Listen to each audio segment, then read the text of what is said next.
এই প্রোগ্রামে পার্টিসিপেট করার জন্য আসছে। মানে আজকে আমার আসার কথা ছিল না। দায়িত্ব কাঁধে আছে, তো এটা দায়িত্ব পালন করা তো ওয়াজিব। একটা দায়িত্ব নিলে আমানতের খেয়ানত করা ঠিক না, ওয়াদা রক্ষা করা উচিত। এটা ইমানদারের একটা ইমানের রক্ষার একটা কন্ডিশন এটা। তো আসছে, যাই হোক, আমি কিছু কথা ভাঙ্গাচোরা বলতে চাচ্ছি ভূমিকা ছাড়াই। আমাকে সময় দিচ্ছেন তো নাকি? فقد قال الله تعالى في كلامه المجيد وفرقانه الحميد أعوذ بالله من الشيطان الرجيم بسم الله الرحمن الرحيم إن الله وملائكته يصلون على النبي يا أيها الذين آمنوا صلوا عليه وسلموا تسليما اللهم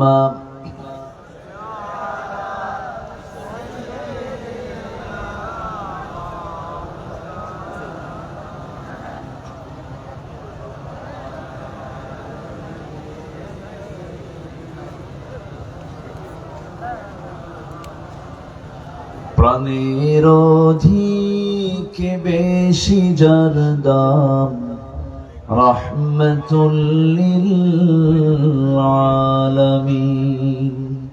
প্রাণের অধিক বেশি যার দাম রাহমাতুল লিল আলামিন। জানো কি তোমরা তাহার নাম রাহমাতুল লিল আলামিন। অসহায়ের বুকে যে জন গোপনে করে সওয়ার দুরুদ পড়ে সুবহে ও শাম রাহমাতুল লিল আলামিন। জানো কি তোমরা তাহার নাম রাহমাতুল লিল আলামিন। সবাই বলি সাল্লাল্লাহু আলাইহি ওয়াসাল্লাম। পৃথিবীর সৃষ্টির সৌন্দর্যের তালিকায় থাকা এক অনুপম সৃষ্টি, অনুপম সৌন্দর্য, যাকে দেখার জন্য গোটা পৃথিবী থেকে মানুষ ছুটে আসে। যে বনটার দিকে, অসুন্দর না সুন্দর? সুন্দরবন লাগোয়া সাতক্ষীরার কালীগঞ্জ উপজেলার শেহারা বুজরো পাটলিয়া যুব কমিটি কর্তৃক আয়োজিত আজকের এই মহৎ আয়োজনের সম্মানিত সভাপতি, বরেণ্য অতিথিবৃন্দ, আজকের মাহফিলের বরেণ্য অতিথি, জননন্দিত আলেমে দ্বীন ওয়াইজ, আমার স্নেহধন্য মাদ্রাসায়ে নূরে মদিনার সম্মানিত প্রতিষ্ঠাতা পরিচালক হাফিজুল কোরআন মাওলানা গোলাম রব্বানী যুক্তিবাদী। কথা বলেছেন সাতক্ষীরার কৃতি সন্তান মাওলানা এম মিরাজ হোসাইন। উপস্থিত উলামায়ে কেরাম, ফদলায়ে ইজাম, সুশীল সমাজ, জাতির শ্রেষ্ঠ সন্তান শিক্ষক মন্ডলী, জাতির বিবেক সাংবাদিক বৃন্দ, মিডিয়ার কর্মী ভাইরা, সামনে উপস্থিত দূরে কাছের বিভিন্ন স্থান থেকে ছুটে আসা সম্মানিত প্রাণপ্রিয় দ্বীনী ভাইরা, আড়ালে অবস্থানরত সম্মানিত মা বোনেরা। আলোচনার প্রথমে এই আনুষ্ঠানিকতার মধ্য দিয়ে আমার পক্ষ থেকে আবারও দিল খোলা সালাম, আসসালামু আলাইকুম। আসসালামু আলাইকুম। জি, এখন কি মন ভালো আছে তো নাকি? বলি আলহামদুলিল্লাহ। আর মাত্র 13 দিন পর গুরুত্বপূর্ণ একটা ইবাদত আমাদের মাঝে হাজির হচ্ছে, যেটা এটা বিশেষ আনন্দের দিনও বটে। দুটো আনন্দ এই উম্মতের জন্য। কয়টা আনন্দ বলেন? একটা ঈদুল ফিতর, আরেকটা কি ঈদুল আজহা। আমার ভাইজান তিনি অনেক সুন্দর আলোচনা তুলেছেন, আমি জোর করেই চলে আসলাম। আমি সব কথাগুলো মনোযোগ দিয়ে শুনছিলাম, কিন্তু আকাশের পরিস্থিতি এমন, মানে অল্প সময়ের মধ্যে দুজনের হকটা আদায় করতে হবে। কমিটি বললেন, হুজুর আপনি যা আছে কপালে আপনি চলেন। আমি আসতে বাধ্য হলাম। আমার ভাইয়ের আলোচনার একটা অপরিপূর্ণতা থেকে গেল, উনি পরিপূর্ণ করতে পারলেন না। আবার এদিকে মাহফিলের বৃহত্তর স্বার্থের দিকে তাকিয়ে আমাকে আসতে হয়েছে। এই জন্য আমি আমার ভাইজানের কাছে একটু ক্ষমা সুন্দর দৃষ্টি কামনা করছি। আমি জোর করে চলে আসছি। তো সম্মানিত ভাইয়েরা, আর মাত্র 12 দিন পর কোরবানি। এই কোরবানি কারো কারো জীবনে 50 বার এসেছে, এরকম লোক আছে না নাই বলেন তো? কারো কারো জীবনে 60 বার আসছে, কিন্তু কোরবানির অর্থ কি, ব্যাখ্যা কি, এটা বোঝেন না। উনি বোঝেন একটাই, যে ওই দিন গরু অথবা ছাগল কিনতে হবে, জবাই করলে কোরবানি হয়ে গেল। লা ইয়ানালাল্লাহু লুহুমুহা ওয়ালা দিমাউহা ওয়ালাকিন ইয়ানালুহুত তাকওয়া মিনকুম। আল্লাহর কাছে কোনো গোশত, কোনো রক্ত পৌঁছে না। তাহলে আমরা গরু জবাই করি, ছাগল জবাই করি, তাহলে পৌঁছেটা কি? কি পৌঁছে? এই বিষয় নিয়ে আমি হালকা কিছু কথা বলতে চাচ্ছি। আকাশের গর্জন হয়তো হবে, আমি শুধু আপনাদেরকে এতটুকু আকুতি জানাবো, মেহমানকে সম্মান করা কিন্তু ওয়াজিব। এটা একটা বিষয়। যদি ফোঁটা পড়ে, যদি বৃষ্টির ফোঁটা পড়ে, আমরা দোয়া করে দেব। কি আমার কথা কি বুঝতে পারলেন আপনারা? এতটুকু সময় কি আমাকে দেবেন না আপনারা? এত কষ্ট করে আমি সেই কাতার কোথায়, মক্কার ধারে। গতকাল আমার এই মাহফিলটাকে বাস্তবায়ন করার জন্য আমার ওখানে প্রোগ্রাম ছিল, আমি হঠাৎ একটা সফরে গিয়েছিলাম। তো আমি যদি আপনাদের এই ওয়াদাকে রক্ষা করার জন্য যদি এত কষ্ট করে আসতে পারি, বৃষ্টি না হওয়া পর্যন্ত আমরা থাকবো। জোরে বলি ইনশাআল্লাহ।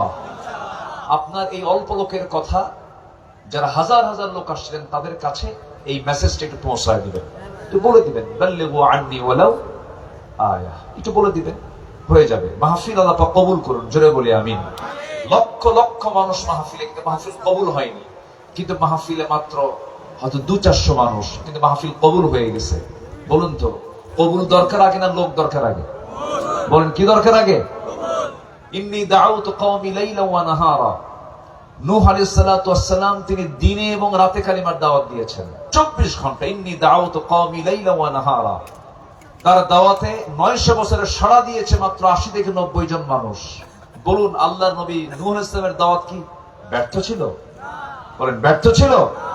তার দাওয়াতের ফলাফল কি? তার বউটাও কালেমা পড়ে নাই, তার ছেলেটাও কালেমা আনে নাই। হতাশার কোনো কারণ নেই। একটু বসুন।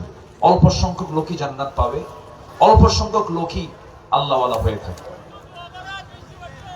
কাম সারছে। এই বৃষ্টির ঘনত্ব একটু বাড়ুক, একটু পড়লো দেখি আপনি এখন শর্ত পূরণ করেন, এটা কেমন কথা? একটু বসেন। তো কোরবানি আমরা আগামীতে দেব এই 13 দিন পর। এই কোরবানি যদি কবুল হয় কারো, আল্লাহ পাক তার জন্য জান্নাত ওয়াজিব বানায় দিবে। কিন্তু কোরবানি তো আমরা দিচ্ছি, কিন্তু কোরবানি তো কবুল হচ্ছে কিনা এটাই তো আমাদের প্রশ্ন। কোরবানি কিসে কবুল হবে? কোন গুণ অর্জন করলে পরে বান্দার কোরবানি কবুল হবে? যে গুণগুলো উপস্থিত থাকলে বান্দার গুণাগুলো কোরবানি কবুল হবে, সেই গুণগুলো কি কি? আল্লাহ রাব্বুল আলামিন বলেন,